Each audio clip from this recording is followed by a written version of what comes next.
Hey guys, what's up? Welcome back to Fat Bro 2. Today we are back on the Bronco. I know I haven't uploaded any videos on the Bronco lately. The shop has been so busy and that's just life, but I have been working on it. So today you're gonna see a lot of stuff that I've done since the last video, but we're gonna try to get back on it. Today we're gonna do a Ford 9-inch rear disc brake conversion from Bronco Graveyard and try to walk you guys through it. And then in the future, hopefully soon, I'll put up kind of a progress update on the Bronco, and then hopefully we'll be able to get some new videos out on things we're doing to it, because it's pretty wild. So I'll take you out there and walk you through this rear disc brake conversion and go from there. So as you can see, we have our Bronco chassis here. I think maybe the last video we did was the motor mounts, which I've already changed. A lot of the 4-link and things like that are already done. I wish I could have got a video out, but I was more in the mindset of just getting this thing done. But today we're going to be back here. Here's our Ford 9-inch. It's actually out of a 76. It is the big bearing 1/2-inch studs, which is the kit that we got from Bronco Graveyard.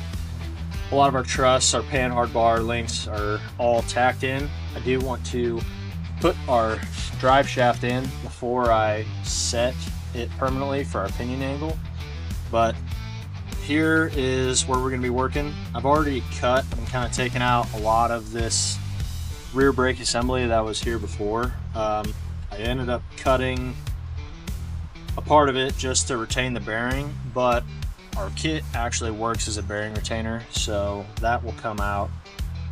Just kind of wanted to give you a starting point of where we're at. You know, I got the fuel tanks in, I got some lines and things that are still in the works, and hopefully we'll be able to put out a video for that. But let's get some disc brakes back here. All right, I've already cut this open to make sure that I got everything, but it's all pretty packaged up.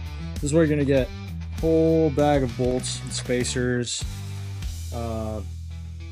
These guys will actually attach to your axle. Some spacer washers that will go to the axle. These go to your actual caliper.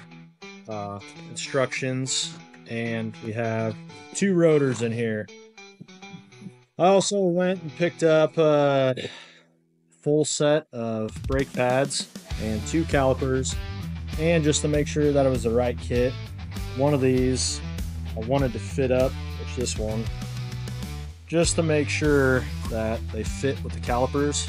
When you guys put these in, you just got to make sure that everything floats as it should. So this should move back and forth inside your caliper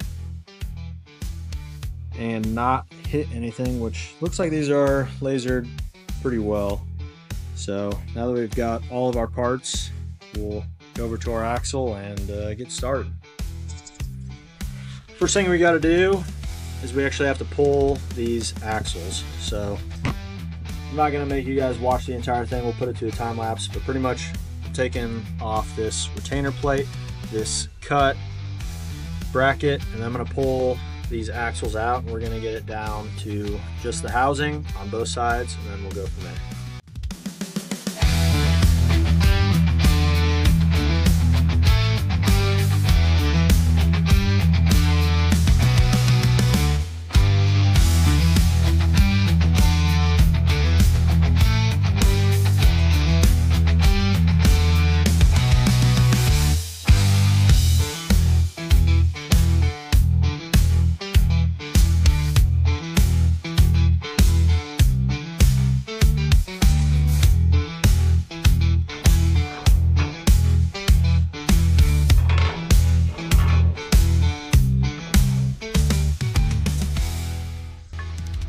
Alright, there it is. We got both axles out, and now we're just gonna clean all this stuff up. Some of this stuff has to come off for the conversion, so we're gonna get this cleaned up and we'll go from there.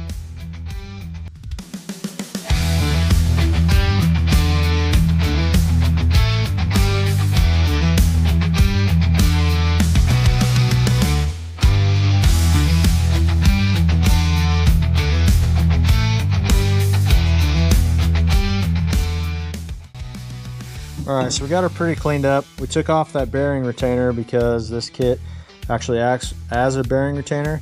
We got our axle cleaned up, and then now it's time to put in the kit. You can see here the seal is a little broken. I will end up replacing these bearings after we pull everything apart for powder coat, but for now we're getting everything mocked up so we can put coilovers in.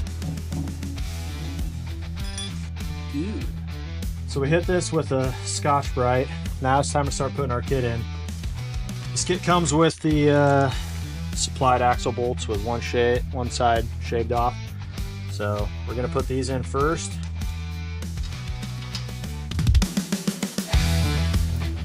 The shaved part of the bolt should be going towards the axle. Then it comes with a supplied little bit small spacer that will go on next.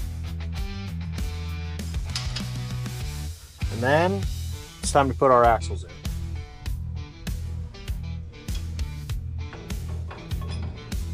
Make sure you support it. You should feel it hit the splines on the backside. Just very gently find where your splines line up. Make sure it's fully engaged. Make sure it's fully engaged. So now we have our bolts, our spacer, and our axle back in. Now it's onto our bracket. Now would be the time if you want to replace this bearing, if you don't want to cut off this bearing retainer. So just find your hole in your splines very gently, seat your axle fully in. So we have our spacer, our bolts in, and to save yourself some time, so you have two choices. Here's where your caliper can go. It can either be at the back or at the front. Since my front calipers are at the back, I'm gonna do the same here. And it will save you some headache to put these bolts in before you set this in there. Because with this flange, it hits the back, so it kind of makes it a pain in the butt. We'll slide this. Might have to push these back just a hair. Slide this up over our axle tube. And this kit, I actually did have to sand these edges just a hair, just from the bevel of it being cut. Didn't want to fit over our axle. So, just like that. We've got our bolts in, our flange on, and now we'll put the nuts in. Alright, so I'm going to start tightening down these bolts.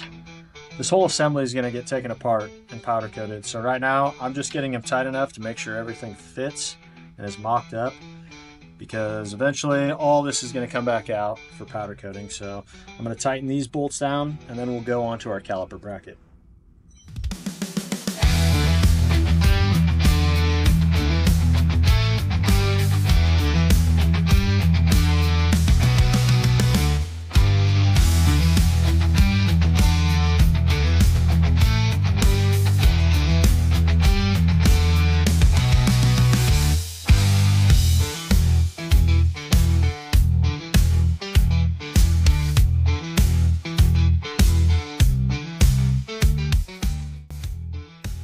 Excuse my sweating, it's about 90 degrees in the shop. We got these tightened down. It's a good note to keep in your mind that as you're tightening these bolts down, give your axle a little twist. Make sure that nothing's binding, or that bearing isn't binding in there as you're tightening this down. So once these are tight, you can see the seal side of that bearing is just nicely sticking through there. Everything moves free. These are tight. Now it's onto our little spacers and our caliper bracket. Alright, so putting together your brake calipers. They usually come with these supplied clips, and if you get this off Bronco Graveyard, these are 80s era Monte Carlo, because I'm not running a parking brake.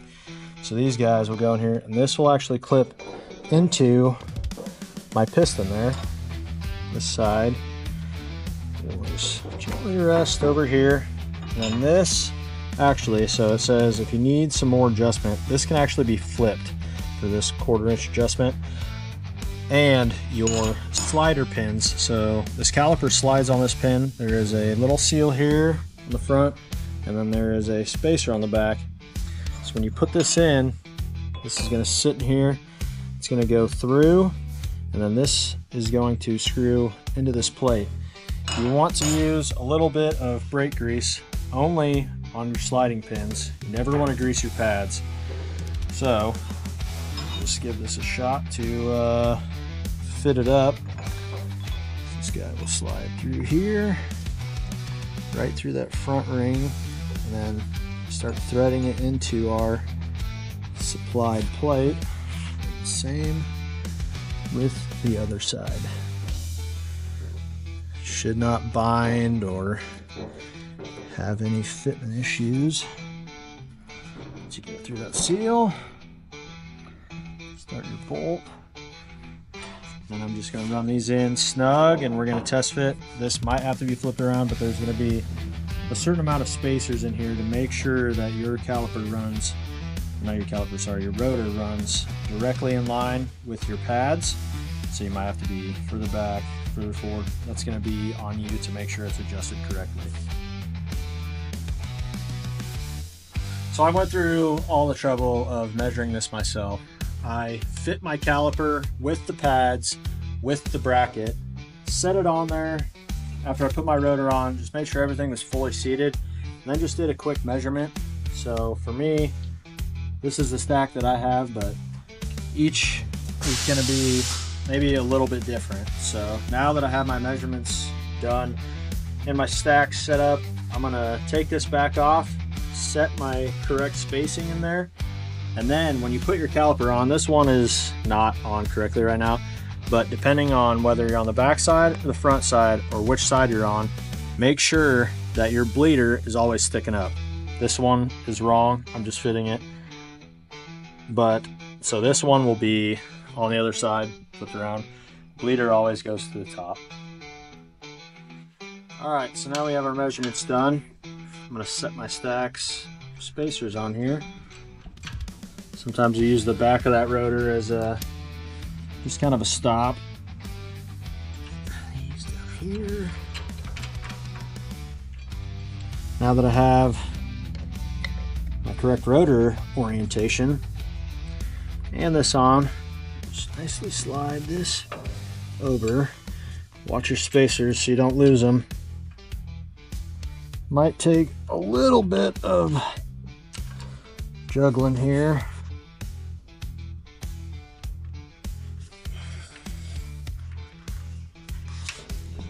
Okay, I think those are started.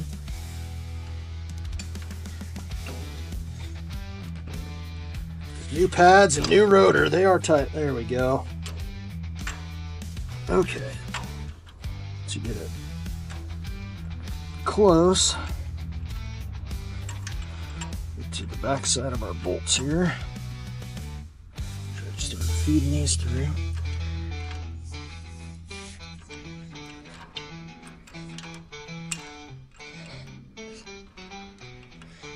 It's not always easy. Have to grab a pick real quick.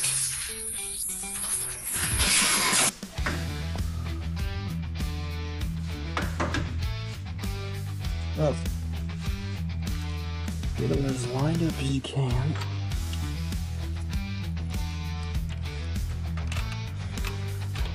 There we go, there's one.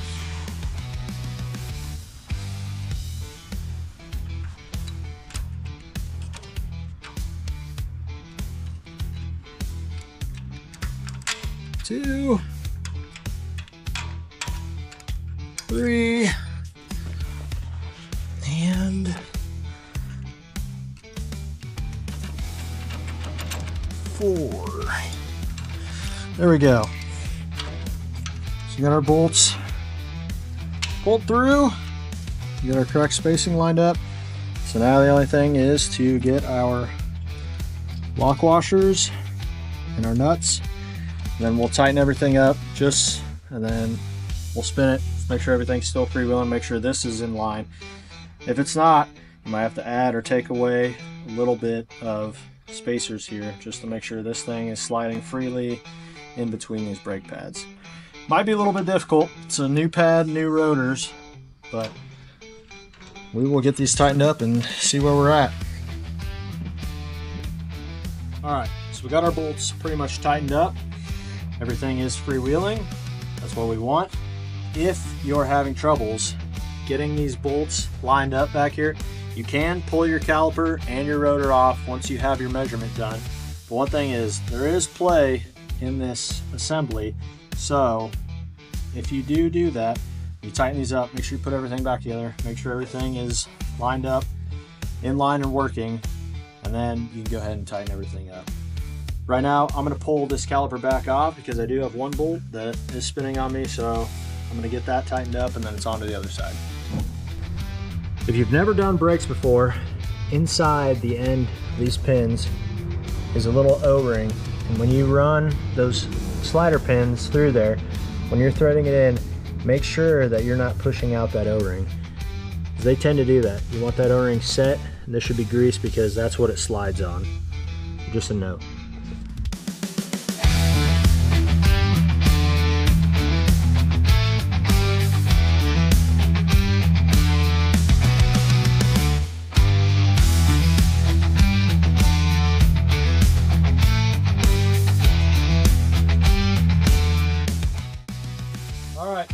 We got both of them on. Check both sides. Everything is freewheeling. Everything's lined up. I made sure that there's enough clearance for this bracket that's bolted in. This caliper is going to float as it brakes, and as your brake pads wear down, it's going to float even more. So we're going to make sure there's enough clearance on both sides. Everything's moving. Everything's tight. And both sides, make sure this bracket, it fits a bunch of different ways. You want to make sure that your caliper is the exact same position on this side as it is on the other side. Bleeders, both sides, bleeders are up. If you are doing this on a Bronco or anything with a Ford 9-inch rear end that is already going down the road, pretty much your last thing is we're going to make sure that this caliper doesn't hit our wheel. Not all these are going to have big 20-inch wheels. So make sure your caliper is not rubbing on your wheel. And then if you already have brake lines ran, you're pretty much just tying it into these, bleeding your brakes, and you're good to go. For me, I'm gonna test fit my wheel, make sure it fits the caliper. And then I haven't ran brake lines yet, but that will hopefully be a future video, so let's test fit this wheel. 37 13.5 wides.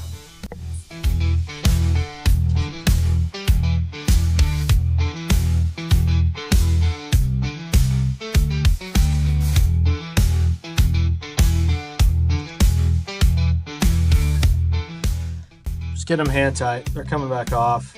Just making sure that they're on there and fully seated. Make sure our calipers do not rub.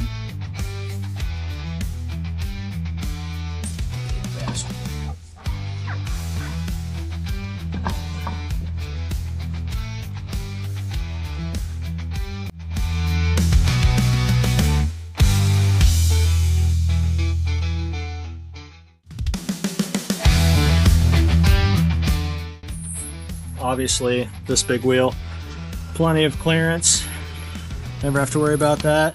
Caliper rubbing, make sure you check, especially if you're running like 16, 17-inch wheels, make sure you got enough clearance. And I think if you have a parking brake, it takes up a little bit more space too, so always be wary of that.